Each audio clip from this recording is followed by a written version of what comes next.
I never thought a piece of plastic could feel so heavy. My hands won't stop shaking as I stand here at the ATM, staring at this card like it might explode.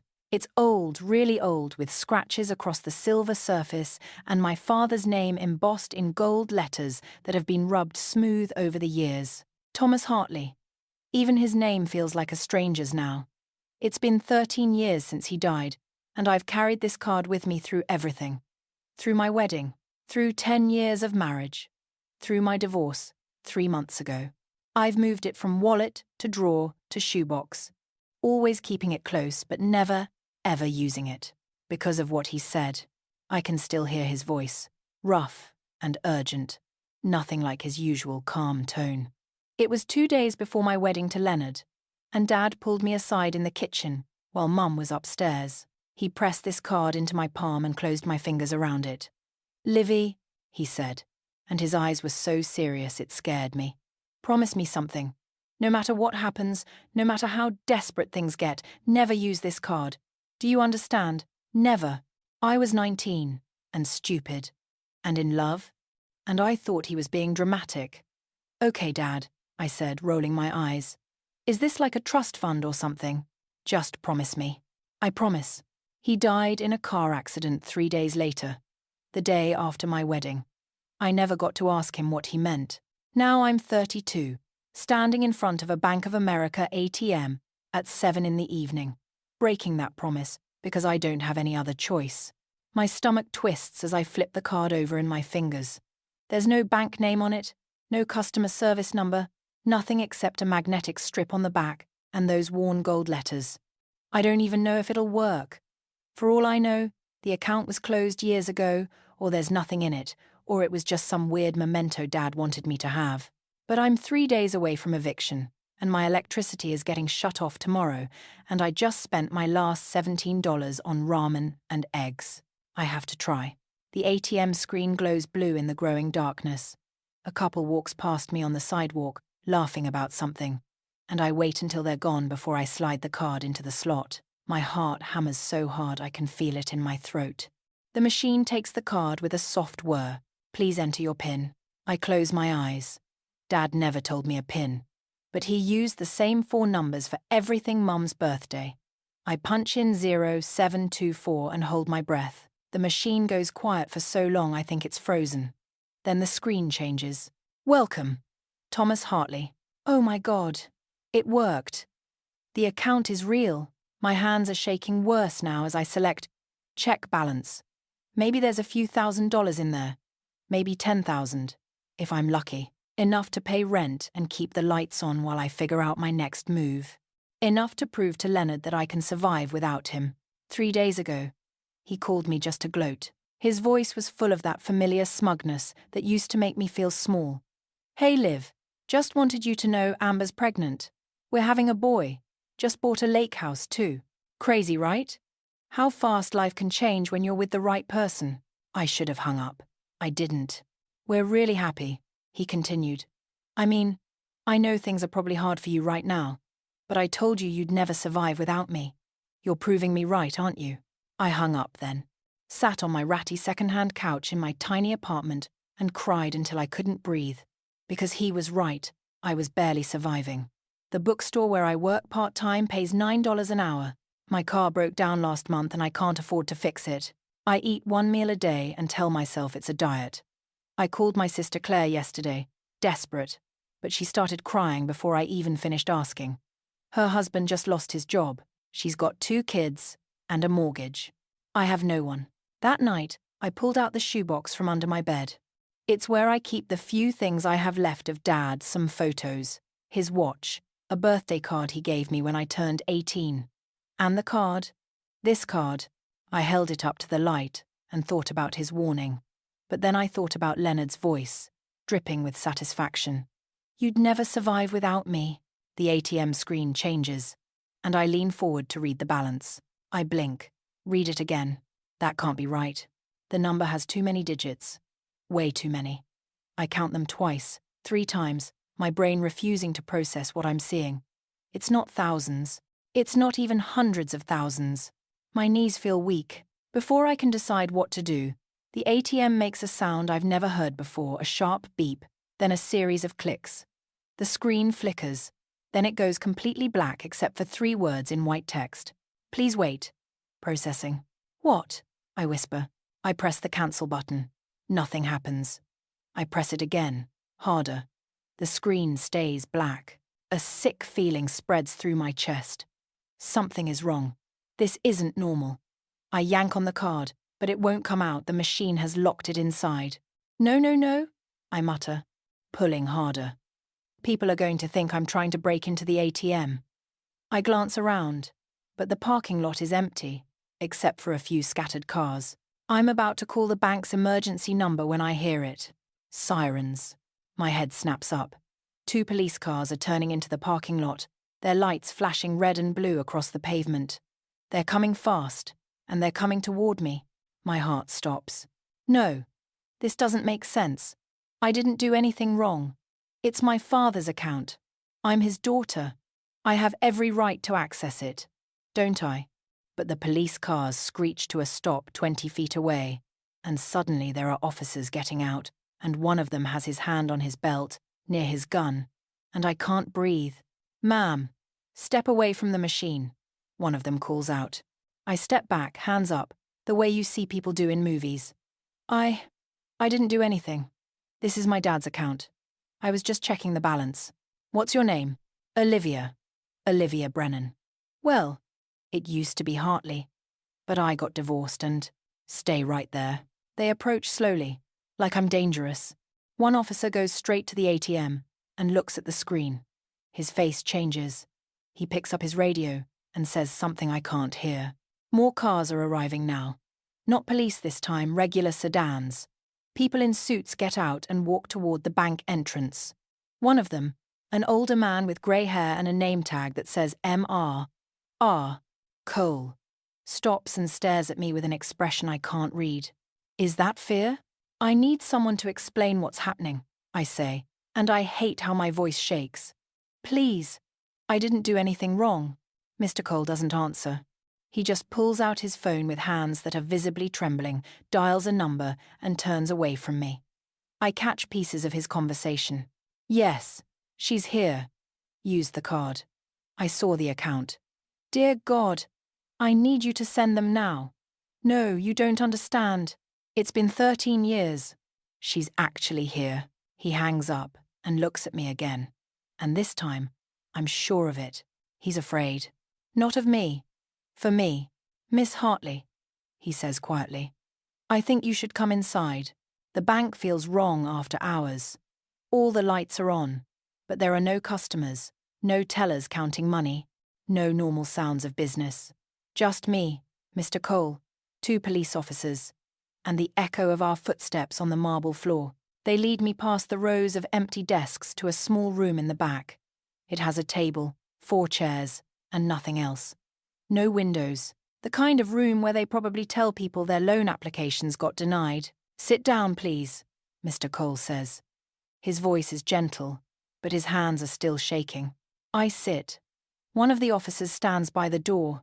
The other one leaves, speaking into his radio. I catch the words, "Send them in," before the door closes. Am I in trouble? I ask. My voice sounds small in this room. Mr. Cole sits across from me and folds his hands on the table. He's older than I thought, maybe 60, with deep lines around his eyes like he's spent a lifetime worrying about things.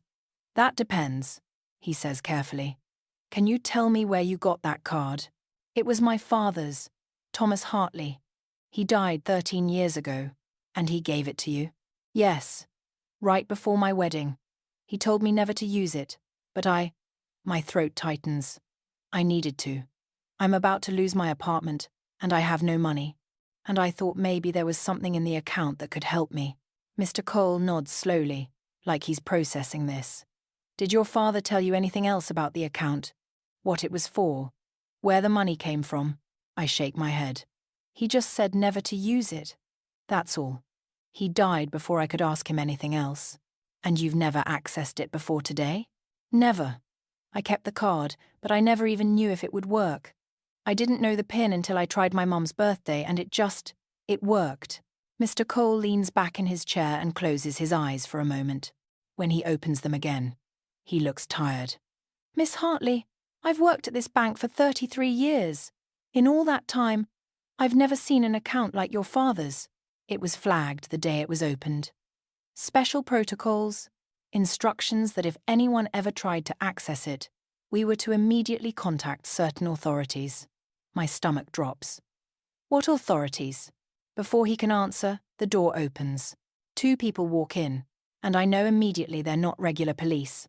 The woman is in her 40s, Asian, with sharp eyes and black hair pulled back tight.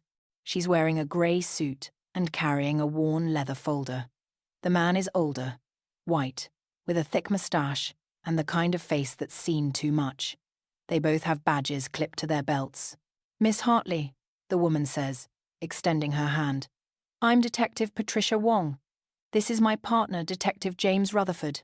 We need to ask you some questions about your father. I shake her hand because I don't know what else to do. I already told Mr. Cole everything. My dad died 13 years ago. I don't know anything about his account. We understand this is confusing, Detective Wong says, sitting down next to Mr. Cole. Detective Rutherford takes the chair beside me, which makes me feel boxed in. But we need you to think very carefully. Tell us about your father. What did he do for work? He was a businessman. He traveled a lot. That's all I know. What kind of business? I don't know. He never really talked about it. I was just a kid, and then I was a teenager, and I guess I never asked the right questions. Detective Rutherford leans forward. Did he have any partners?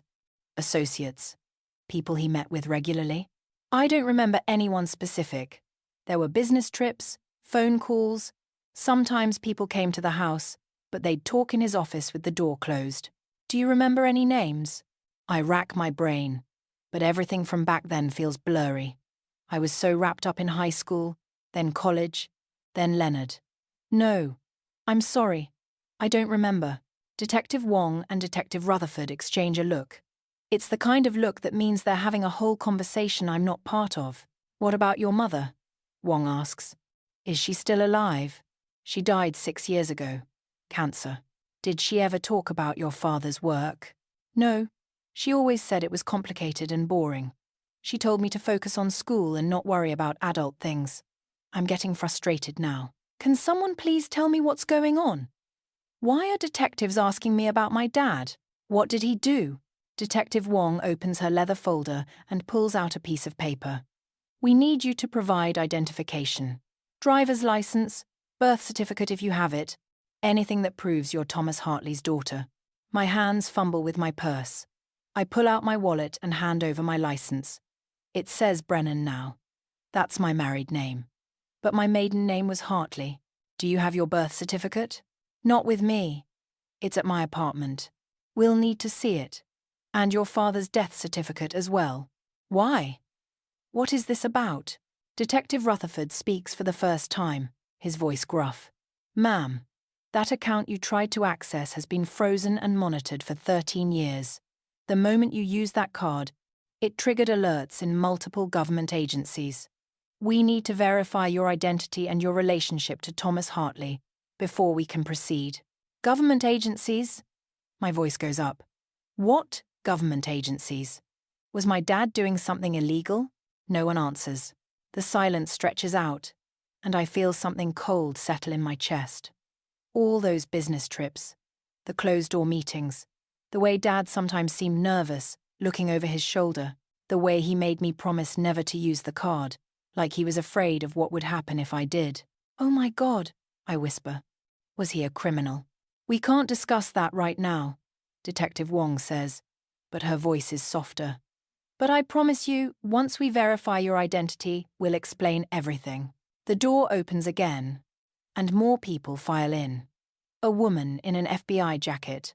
A man in an expensive suit who introduces himself as a lawyer, though I didn't call for one. They all look at me like I'm a puzzle they're trying to solve. Detective Rutherford steps outside to make phone calls. Detective Wong stays, watching me with those sharp eyes. Mr. Cole sits quietly in the corner, his face pale. I think about Leonard's voice on the phone 3 days ago. You'd never survive without me. I think about my empty bank account, my eviction notice, the way I've been living on ramen and hope.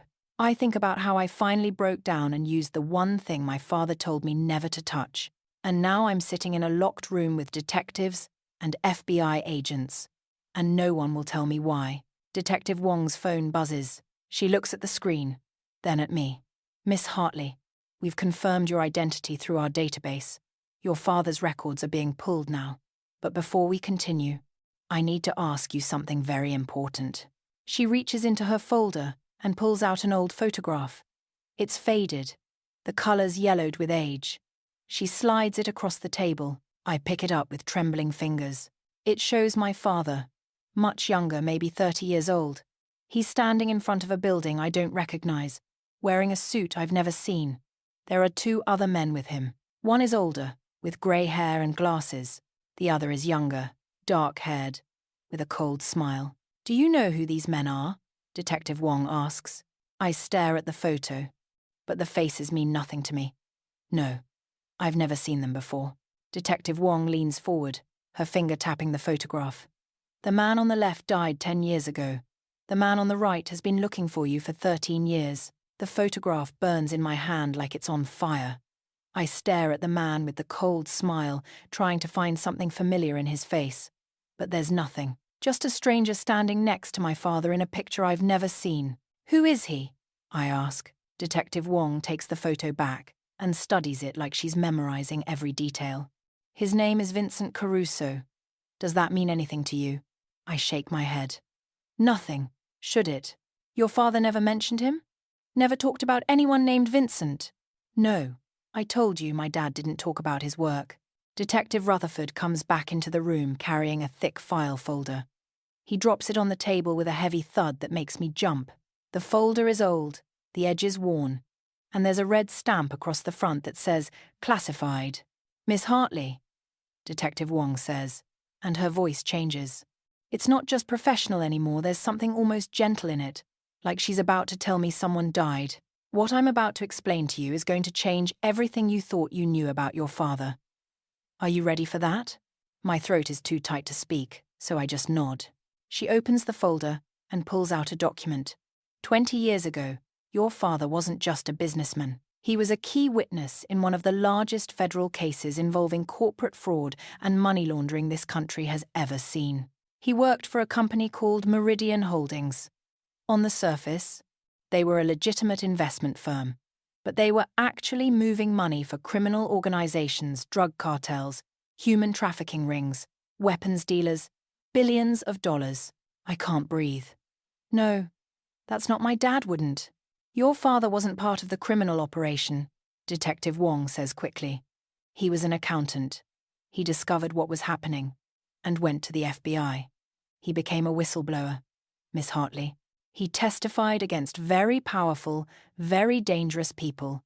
People who lost everything when he helped put them in prison. The room spins. I grip the edge of the table to steady myself. That's impossible. My dad he was normal. He went to my soccer games. He made pancakes on Sunday mornings. He wasn't involved in drug cartels. He was both, Detective Rutherford says. He was a good man who saw something wrong and tried to fix it. But that meant he became a target. Detective Wong pulls out another document. After he testified, your father was placed in witness protection.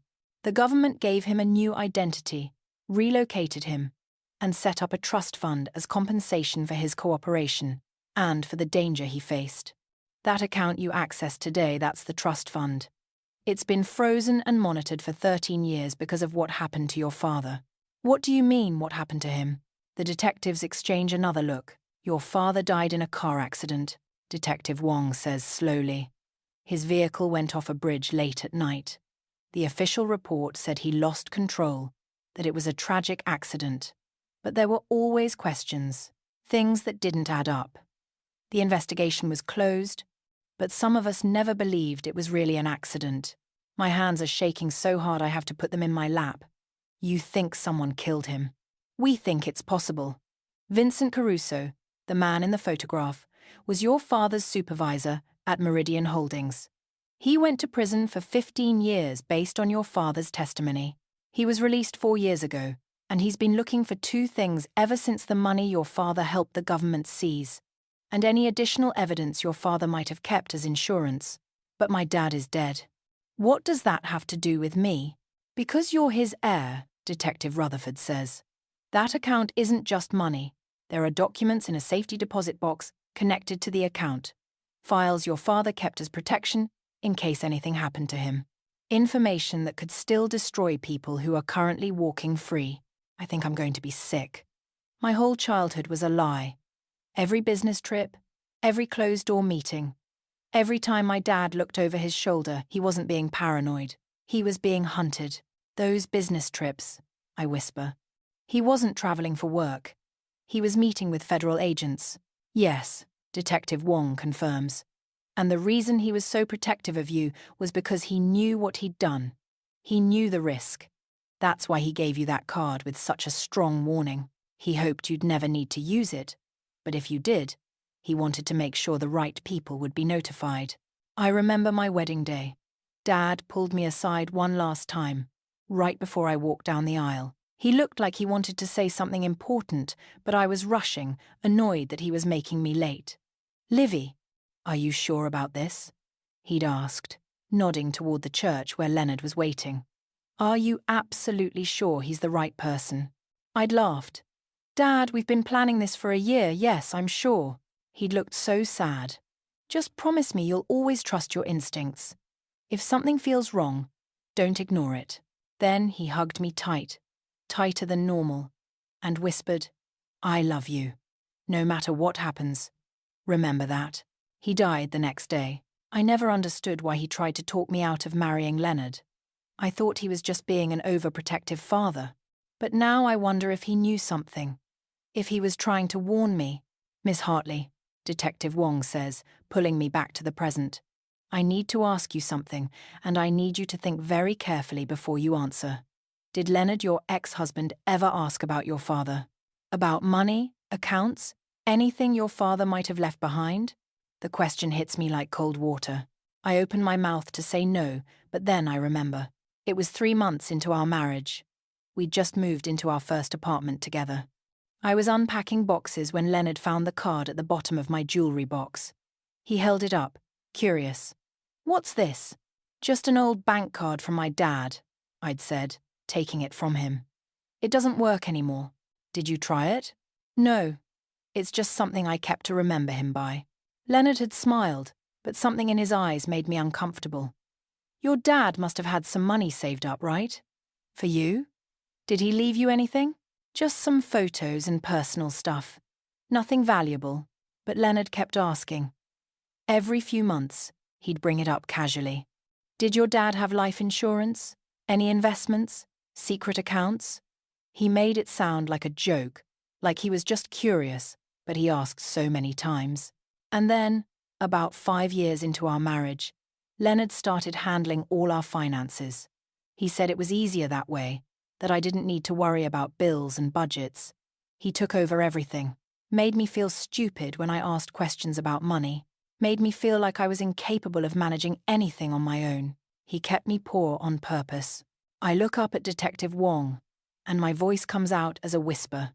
He asked about my father all the time, about money, about what I inherited. I thought he was just being nosy. Agent Carol Briggs, the FBI agent who's been standing quietly in the corner, steps forward. She's in her 50s, with steel-grey hair and cold eyes. "Miss Hartley, we've been monitoring Vincent Caruso's communications for the past 2 years. 6 months ago, he started working with someone new. Someone who had access to you." My heart stops. "Leonard, we believe your ex-husband has been in contact with Vincent Caruso. We think that's why he married you." The words don't make sense at first. They hang in the air like something foreign, something that couldn't possibly be true. But then they start to sink in, piece by piece, and suddenly my entire life rearranges itself into a picture I don't recognize. "No," I say. "No, that's not Leonard. And I met in college. We dated for 2 years before we got engaged. He didn't even know my father." Agent Briggs pulls out another folder. This one is thinner, more recent.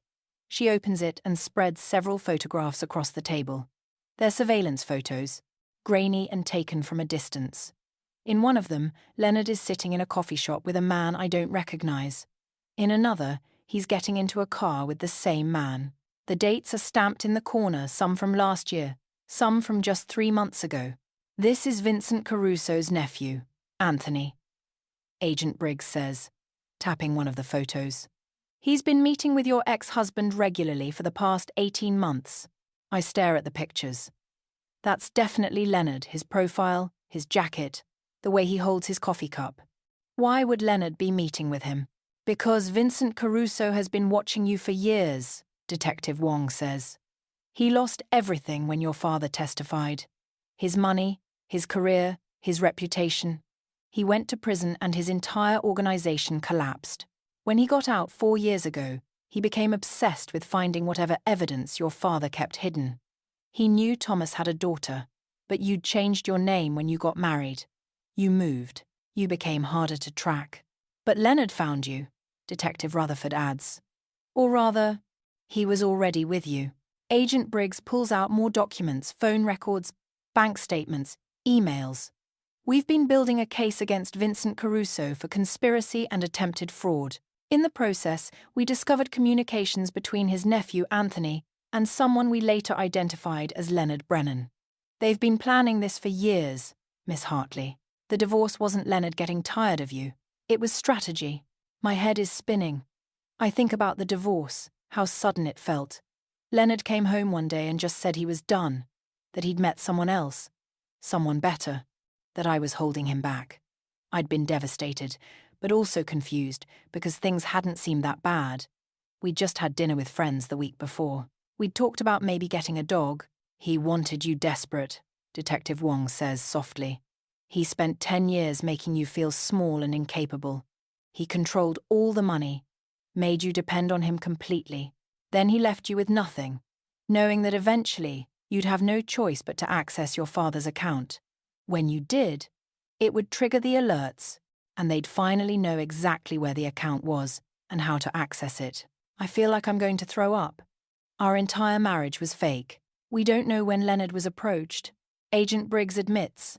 It's possible he married you with genuine intentions at first, but somewhere along the way, Caruso or his people got to him. Maybe they offered him money. Maybe they threatened him. Either way, Leonard agreed to help them. I remember Leonard's phone call 3 days ago. How he'd bragged about his new wife, his lake house, his perfect life. How he'd said, I told you you'd never survive without me. He wasn't just being cruel. He was pushing me, making sure I was desperate enough to use the card.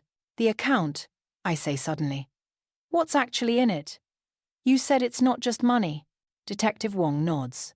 Your father's trust fund contains approximately $2.3 million, but there's also a safety deposit box connected to the account. We believe it contains documents, evidence your father collected as insurance, contracts, financial records, names of people who were never prosecuted, information that could still put powerful people in prison.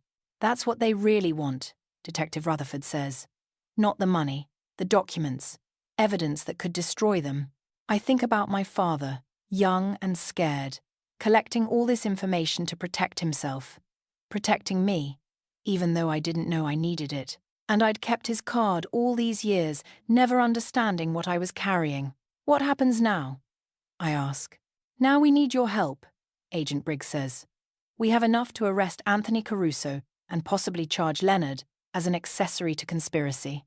But Vincent Caruso is smart. He's kept himself insulated, working through intermediaries.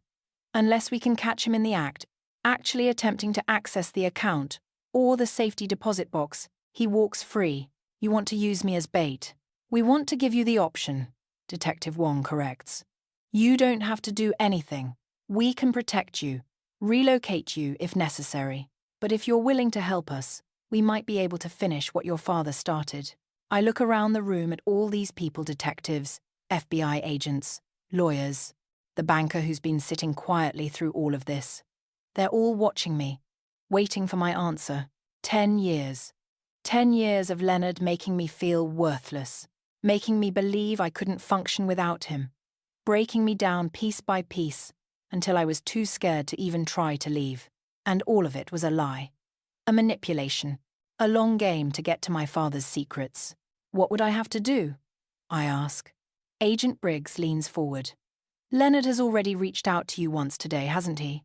I nod, pulling out my phone. There are 3 missed calls from Leonard and 2 text messages. The first one says, "Hey, heard you had some trouble at the bank. Want to meet up?" The second one, sent 20 minutes ago, says, "Liv, I'm worried about you. Let me help. I still care about you." He knows you accessed the account, Detective Wong says. Someone at the bank must have tipped off Anthony, who told Leonard. They're moving fast now because they know we'll be investigating. Leonard will try to convince you to let him help you claim the money. He'll probably suggest you need a lawyer, someone he knows.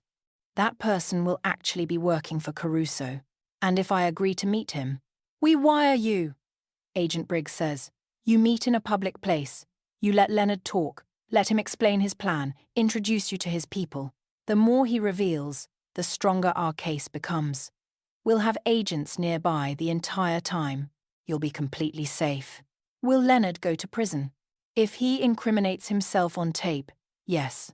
I look down at my phone, at Leonard's messages pretending to care. I think about our wedding day, how happy I was, how my father tried to warn me, and I wouldn't listen. I think about all the years I wasted, all the confidence Leonard stripped away from me, all the times he made me feel like nothing. And I think about my father, who risked everything to do the right thing. Okay, I say. I'll do it. Detective Wong looks relieved. We'll need to prep you first. Go over exactly what to say, what not to say. And Miss Hartley, this is important. Leonard is going to try to manipulate you. He's going to act like he cares, like he wants to help. You need to be prepared for that. I know what he's like, I say quietly. I lived with it for 10 years. My phone buzzes. Another text from Leonard. Liv, please.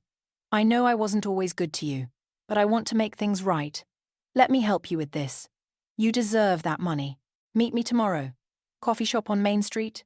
I show the text to Detective Wong. She reads it and looks at me. What do you want to say? I take the phone back and type, "Okay. Tomorrow at noon." Leonard's response comes immediately. "Thank you. I promise you won't regret this. I'll explain everything when I see you." I set the phone down on the table and look at Agent Briggs. When do we start? The coffee shop on Main Street is busy at noon. That's intentional, Detective Wong said. Crowds make Leonard feel safe.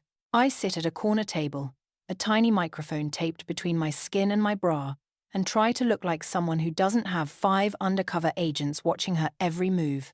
My hands won't stop shaking, so I wrap them around my coffee cup for something to hold on to. Leonard walks in exactly on time. He's wearing the blue shirt I always liked, the one that brings out his eyes. That's intentional too. Everything Leonard does is calculated. I know that now. "Liv," he says, smiling as he slides into the seat across from me. "Thanks for meeting me. You look good." I don't look good. I haven't slept. My eyes are red from crying. But Leonard has always been a good liar. "You said you could help me," I say, keeping my voice neutral. "Detective Wong coached me for 2 hours last night. Stay calm. Let him talk. Don't accuse him of anything." I can. He leans forward like we're old friends sharing a secret. "Look, I know things ended badly between us. I know I wasn't always the best husband. But when I heard you'd accessed some account at the bank, and that there were police involved, I got worried. You don't deserve to get mixed up in whatever your father was into." "What do you think my father was into?" Leonard shrugs, but his eyes are sharp. "I don't know the details, but I remember you mentioning he had some kind of business that he never talked about. And now there's this account with enough money in it to get law enforcement involved? That's not normal, Liv. Your dad must have been hiding something. The police told me it's a trust fund," I say, watching his face. "Money the government set aside for me." "The government?" Leonard raises his eyebrows. "Why would they do that?" "They wouldn't say. Something about my father being a witness in a case a long time ago." I can see Leonard's mind working behind his casual expression. "Well, either way, that money is yours. You're entitled to it. But dealing with government accounts is complicated. You need a good lawyer. Someone who knows how to navigate these things. Do you know someone? Actually, I do. He pulls out his phone and shows me a business card on his screen. Marcus Thompson, attorney at law. This guy helped a friend of mine with a similar situation. He's good, discreet, and he doesn't charge up front. He only takes a percentage once you actually get the money. I pretend to consider it. I don't know. The FBI agent I talked to said I should be careful about who I work with. Leonard's smile tightens. FBI? Why is the FBI involved? They said something about my father's case being federal. I didn't really understand it. Did they tell you how much money is in the account? There it is. The question he's been dying to ask. They mentioned a number, but they said I can't access it until they finish their investigation. Something about verifying documents. What documents? I shrug, playing dumb. I don't know. They kept talking about a safety deposit box. They said my father left things in it that they need to review. Leonard sits back, and for just a second, his mask slips. I see frustration flash across his face. Did they say where this safety deposit box is? At the bank, I think. But they wouldn't let me see it.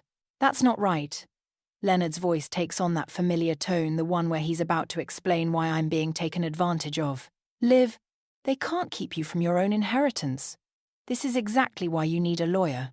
Someone who can fight for your rights. Maybe you're right. I know I am.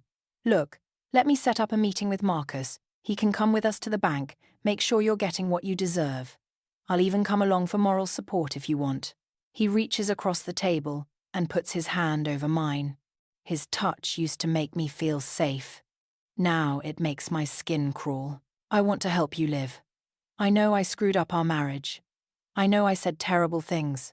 But seeing you struggle these past few months, it's been killing me. When Amber told me I was going to be a father, it made me realize how important family is. You're still family to me in a way. Let me do this one thing for you. He's good. If I didn't know what I know, I might believe him. Okay, I say quietly. Set up the meeting. Leonard's smile spreads wide. Yeah, that's great. I'll call Marcus right now. We can probably meet this afternoon if he's available. He pulls out his phone and steps outside to make the call. Through the window, I watch him pace back and forth, talking animatedly. Detective Wong's voice crackles softly in my ear. They put an earpiece in me that looks like a hearing aid. He's calling Anthony Caruso, she says. We're tracing it now. You're doing great. Leonard comes back inside, all smiles. Marcus can meet us at 3. There's a restaurant on 5th Street, Rossini's. Private booths. Quiet. Good place to talk business. I remember that place, I say. We went there for our anniversary once. Yeah. Leonard looks almost wistful. That was a good night. No, it wasn't. He'd spent the whole dinner on his phone, barely talking to me. But I don't say that. 3 o'clock, I confirm. Should I bring anything? Just your ID and that bank card. Marcus will handle the rest. Leonard checks his watch. I've got a showing at 1.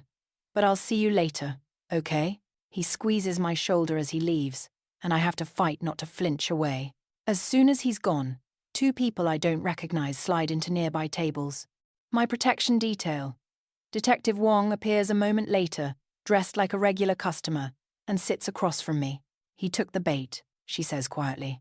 The number he called belongs to Anthony Caruso, just like we thought. Anthony immediately called Vincent. They're scrambling now, trying to set up this meeting before we can block access to the account. What happens at 3? We'll be there. The restaurant is already being secured. You'll meet with Leonard and whoever he brings. Let them lay out their whole plan. The more details they give, the better. Then, when we have enough, we move in. And then what? Detective Wong's expression softens. Then it's over. Leonard goes to jail. Vincent Caruso goes back to jail. You get your father's inheritance, and you get your life back. My phone buzzes. A text from Claire. Haven't heard from you in days. You okay? I stare at the message and think about how I've been protecting Claire from all this. My baby sister who's struggling to feed her kids, who cried when I asked her for money because she didn't have any to give. The money, I say to Detective Wong. When this is over, I can access it. Once we've reviewed the documents in the safety deposit box and closed the case, yes, it's yours. I text Claire back. I'm okay. Can you meet me tomorrow? I have something important to tell you. At 2:45, I arrive at Rossini's. The restaurant looks the same as I remember: dark wood, leather booths, soft lighting. I don't see the agents, but I know they're here. Leonard is already waiting in a back booth. There's another man with him, older, wearing an expensive suit, and next to them, casual in jeans and a jacket, is someone I recognize from the surveillance photos. Anthony Caruso. My heart hammers, but I force myself to smile and walk toward the table. Liv, Leonard says, standing up. Thanks for coming. This is Marcus Thompson, the lawyer I told you about, and this is Anthony, his associate. Anthony extends his hand. His grip is cold. Miss Hartley, it's a pleasure. Your father and my uncle were old friends.